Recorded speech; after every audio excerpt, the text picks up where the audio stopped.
네, 인벤터 실무 강좌에 오신 여러분을 진심으로 환영합니다. 저는 여러분과 함께 인벤터 실무 강좌를 진행해 나가고 있는 스릴스 신성식 강사입니다. 네, 오늘부터 이 파트 2 강의 제작을 시작을 했는데요. 네, 지난 파트와 똑같이 기계 요소를 그리는 방법에 대해서 강의를 진행해 나가도록 하겠습니다. 네, 그러면 오늘은 이번 강의는 파트 2 기계 요소 그리기 그 두 번째 파트의 첫 번째 강의 축용 기계 요소 그 10번째 시간인 축 그리기 시간입니다.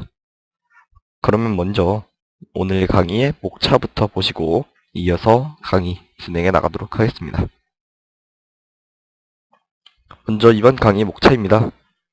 첫 번째, 축이란, 두 번째, 축 그리기 이렇게 두 개의 과정으로 이번 강의가 구성이 되어 있는데요. 첫 번째 축이란 이 목차에서는 축에 대해서 저희가 지난 강의들을 통해서 이 축용 기계요소에 대해서 배웠었고 오늘은 또 축을 그리는 시간을 갖도록 할 텐데 이 축용 기계요소가 사용되는 축에 대해서 좀 더 자세히 알아보고 또 두 번째 파트를 통해서 축 그리기 이렇게 알아본 축을 그리는 시간을 갖도록 하겠습니다. 네, 그러면 첫 번째 축이란 무엇이냐 에 대해서 알아보면서 강의를 진행하도록 할 텐데요. 먼저 축이란 지난 강의들을 통해서 잠깐 배웠었는데 축, 영어로 샤프트라고 하는 이 기계 요소는 동력 전달을 위해 사용하는 긴 막대 모양의 기계 요소를 일컫는데요.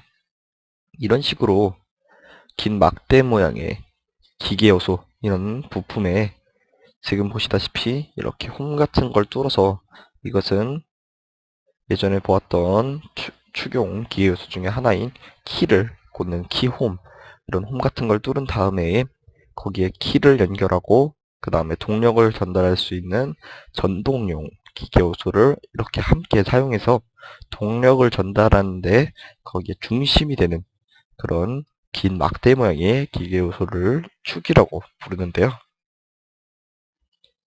이 축은 축용 기계 요소의 중심이라고 볼 수 있습니다. 이런 베어링 같은 축용 기계 요소, 또 멈춤링, 지금 보시는 이 멈춤링, 뭐 이런 다양한 축용 기계 요소들이 있으면 언제나 그 축용 기계 요소들은 이 축이라는 이 가장 중요한 축용 기계 요소의 중심이 되는 기계 요소에 끼워져서 사용되고 있습니다. 네, 그럼 이렇게 간단하게 축에 대한 설명을 마치고 축을 그리는 과정을 진행하도록 하겠습니다. 먼저 저희가 오늘 그릴 축의 3D 모델링 그림입니다. 지금 이렇게 두 개의 키홈이 나져 있고 한쪽 끝에는 나사가 파여져 있습니다. 그리고 단은 이렇게 많은 좀 다단으로 축이 구성되어 있는데요.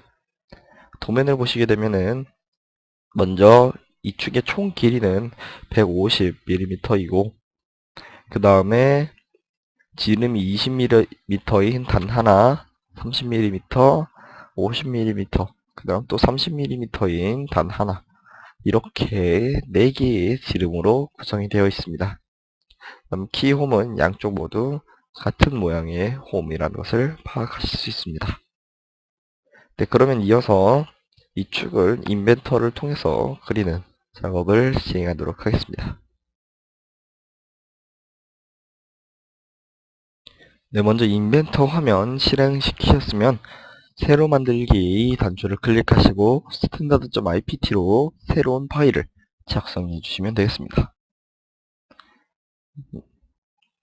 네, 이렇게 새 파일 작성하셨으면은 먼저 도면과 함께 살펴보는 시간을 갖도록 하겠습니다. 지금 보시게 되면은 먼저 총 길이가 150mm이고 그 다음에 이렇게 30, 50, 또 30, 20의 지름을 가진 4개의 지름, 물론 이 30 길이는 서로 같은 지름이지만 총 4개 이렇게 단이라고 불리는 구간이 있는데요. 먼저 회전 도구를 통해서 만들 것이기 때문에 이렇게 중심선을 긋고 간단하게 단을 먼저 만든 후에 이후에 치수를 기입해서 수치를 변경해서 축을 그려보도록 하겠습니다. 2D 스케치 시작 버튼을 누르신 다음에 이렇게 아무 평면이나 클릭을 해주시고 선 도구를 이용해서 먼저 중심선의 길이가 150mm였는데 150mm짜리 선을 하나 그어주신 다음에 선택을 해주시고 우측 상단에 이 중심선 도구를 클릭해 주셔서 중심선으로 바꿔주시면 되겠습니다. 그 다음에 다시 이 그림을 도면을 보시게 되면은 지금 이런 형태로 구성이 되어 있는데요. 저희도 똑같이 이런 형태로 먼저 선을 긋도록 하겠습니다. 이렇게 네, 하신 다음에 맨 끝점과는 이렇게 맞춰서 선을 그어주시면 되겠습니다. 근데 이렇게 선을 그려주셨으면은 그 다음에는 이번에 먼저 이 지름 치수를 기입하면서 한번 이 축을 완성해 가도록 하겠습니다. 지금 보시게 되면은 이제 30, 50, 30, 20 순으로 지금 4개의 지름이 존재하는데요. 치수 도구 클릭하신 다음 이렇게 2개의 지점 클릭해 주시고 또 이렇게 2개의 지점 또 이렇게 그 다음에 이렇게 치수를 기입해 주시면 되는데요. 지금 보시면은 이 부분 지금 제가 이 부분에도 이렇게 치수를 입력하려고 했는데 이 치수를 추가하면 스케치가 과도하게 구속됩니다. 뭐 이런 식으로 오류가 뜨면서 치수 기입이 안 되고 있는 것을 파악하실 수 있습니다. 이런 경우에 한번 F8을 클릭을 해 보시면은 지금 여기 이 2개의 점에 제가 한번 어떤 구속 조건, 그동안 이 구속 조건에 대해서도 한번 언급을 해드렸는데 어떠한 구속 조건이 들어가 있는지 확인을 드리자면 지금 이 점에 보시면은 3개의 일치 구속 조건, 그동안 배웠었던 이 일치 구속 조건이 존재를 하는데요. 이 일치 구속 조건을 보시게 되면은 지금 저는 가장 우측에 있는 이 일치 구속 조건이 이 선과 서로 일치하도록 이렇게 구속 조건이 잡혀 있는 것을 파악하실 수 있고요. 다음 지금 보시면은 이 직각 구속 조건들에 의해서 지금 이렇게 각도가 흐트러지지 않게, 즉 이렇게 2개의 선이 90도, 이렇게 90도, 또 이렇게 90도, 이렇게 90도이다 보니까 이 2개의 선은 서로 평행한 상태이고요. 그 다음 이 점은, 즉 이 선과 같은 위치 선상에 있도록 구속 조건이 다 잡혀 있기 때문에, 즉 이 선의 지름과 제가 이렇게 넣은 치수와 서로 일치하도록 이미 구속 조건에 의해서 세팅이 되어 있습니다. 만약 이런 식으로 치수 기입이 되지 않는다면 굳이 별도의 치수를 기입하실 필요는 없고요. 만약 이런 식으로 설정이 되어 있지 않다면 치수를 기입해 주시면 되겠습니다. 네, 이렇게 하셨으면은 아까 지금 도면을 다시 한번 확인해 보시면은 가장 좌측에 있는 지름은 30, 그 다음에 50, 또 30, 20 이렇게 4개의 지름으로 구성이 되어 있는데요. 그러면 지금 여기 가장 좌측에 있는 지름을 30으로 수정을 해주시고, 아까 말씀드렸다시피 이 선 구속 조건이 이 선과 일치하도록 되어 있기 때문에 지금 이 치수를 30으로 수정을 하니까 이 선 역시도 30으로 수정이 된 모습을 확인하실 수 있고요. 그 다음에 이 부분, 가장 큰 부분을 50, 그리고 가장 작은 부분을 20으로 바꿔주시면 되겠습니다. 네, 이렇게 지름 치수를 수정을 해주셨으면은 이번에는 길이 치수를 수정을 하도록 하겠습니다. 40, 그 다음 90, 35 뭐 이 3개의 치수를 사용을 해도 되고, 지금 저희가 기입할 때 가장 치수기 편한 것은 이 3개를 사용하는 것인데요. 치수 기입을 할 때 치수 버튼을 클릭하시고 한 선에 입력을 하시게 되면은, 하나의 선을 클릭하시게 되면은 그 선의 길이를 이렇게 치수로 컨트롤할 수 있는데, 만약 이 90피수를 넣으려면은 이렇게 두 개의 선을 클릭을 해야 되기 때문에 오히려 더 많은 작업량이 소모되는 것을 파악하실 수 있습니다.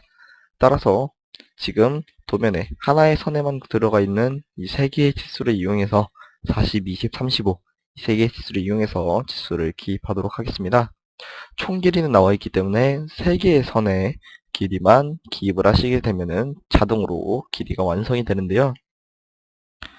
그 다음 먼저 이 가장 좌측에서부터 40의 길이 치수 클릭하시고 길이를 40, 그 다음에 있던 거는 20이었죠. 이 치수를 20, 그 다음에 마지막에 있는 부분을 35로 이렇게 제어를 하시게 되면은 저희가 원하는 모양의 이 축의 기본적인 형상이 완성이 되었습니다. 3D 모형에 있는 회전 도구 클릭하셔서 해당 프로파일을 이렇게 회전시켜 주시면 되겠습니다.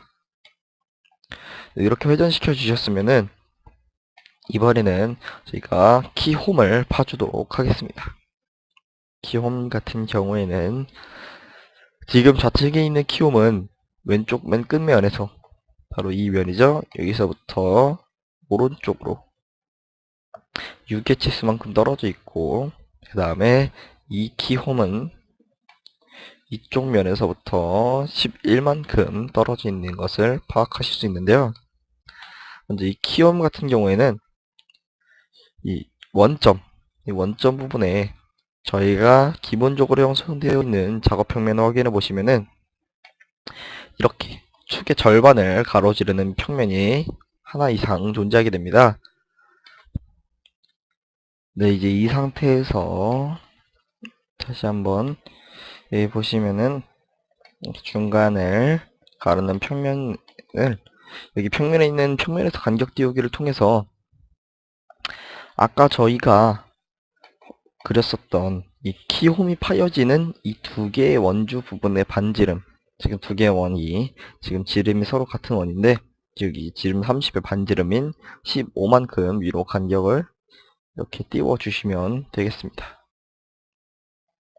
이렇게 하셨으면은 2D 스케치를 이곳에 잡아주시고 뷰에서 그래픽 슬라이스와 스케치에 있는 절단 모서리 투영을 이용해서 이렇게 작업을 하시게 되면은 저희가 키홈을 그리려는 이 두 개의 부분의 중심에 이렇게 선이, 중심선이 하나 그어지는 것을 확인하실 수 있습니다. 네, 그 다음에 여기에 선, 길이 28의 선을 하나 그어주시고 치수도구를 이용해서 왼쪽 끝부터 치수로 확인해 보시면은 6만큼 떨어져 있는데 이렇게 6만큼 떨어져 있도록 그려주시면 되겠습니다.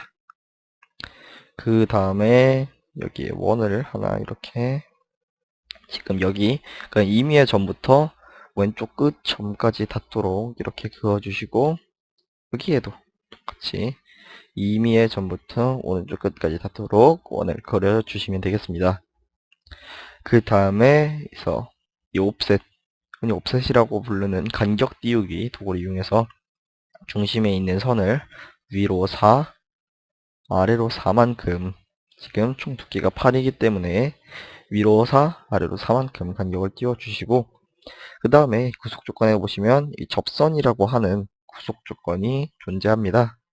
이 접선 구속 조건을 이용해서 이 선과 이 원이 서로 접선이 되도록 이렇게 구속 조건을 잡아주시면 되겠습니다.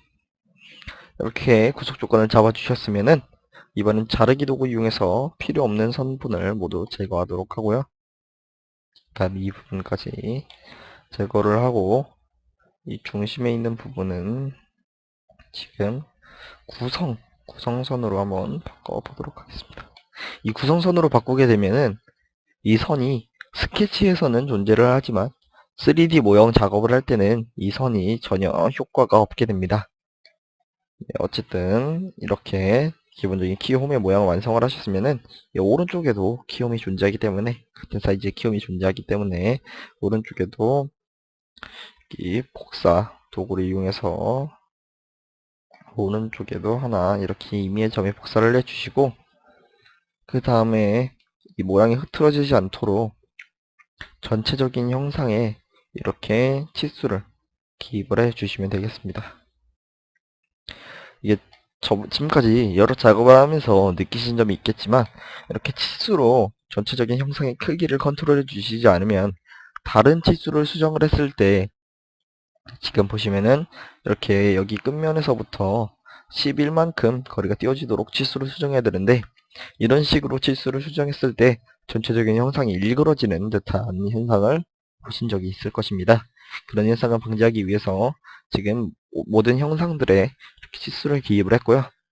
점도구 이용해서 이쪽에 점을 하나 찍어 주신 다음에 이 두 개 사이의 치수를 11로 변경하도록 하겠습니다. 이렇게 해주셨으면은 돌출 도구를 이용해서 이 두 개의 프로파일을 클릭을 해주시고, 그 다음에 지금 보시면은 저 같은 경우에는 중심선이 제대로 제거가 안 돼서 아까 구성으로 바꿨는데 이렇게 프로파일로 잡히는 모습을 파악하실 수 있습니다. 원래는 이러면 안 되고요. 어쨌든 차집합으로 바꿔주신 이후에 두께가 4, 깊이가 4라고 되어 있는데, 즉 4만큼 이렇게 돌출을 해 주시면 되겠습니다. 돌출해 주셨으면은 이제 이 작업 평면은 오른쪽 마우스로 클릭하신 이후에 가시성 버튼 혹은 키보드에 있는 V, 단축키 V를 클릭하셔서 가시성을 제거해 주시면 되겠고요. 그 다음에 여기 나사 M20 부분, 이 지름 20인 부분에 미터 나사가 15.5의 길이만큼 파여져 있는 것을 파악하실 수 있습니다. 그래서 이제 그러면은 이 스레드를 통해서 15.5 길이의 그 나사를 한번 내도록 하겠습니다. 그럼 먼저 이 수정에 있는 구멍 도구의 아래에 있는 이 화살표를 클릭하시게 되면은 스레드라고 되어 있는 도구가 있습니다. 도구 클릭해 주시게 되면은 스레드 창이 뜨게 되는데, 먼저 아래에 보시면 이 전체 길이라고 체크되어 있는 부분을 체크를 해주시게 되면은 길이를 지정할 수 있게 됩니다.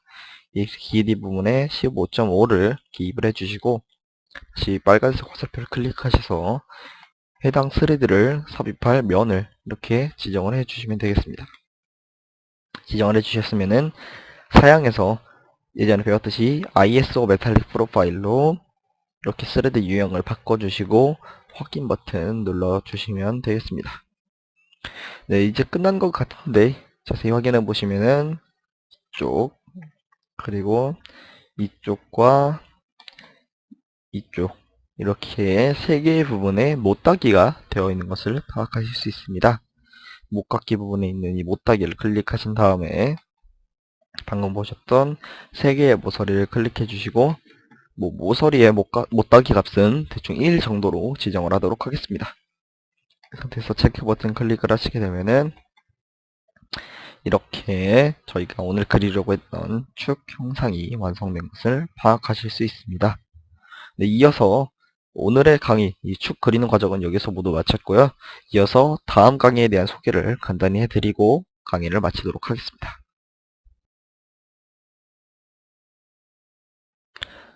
네, 다음 강의입니다.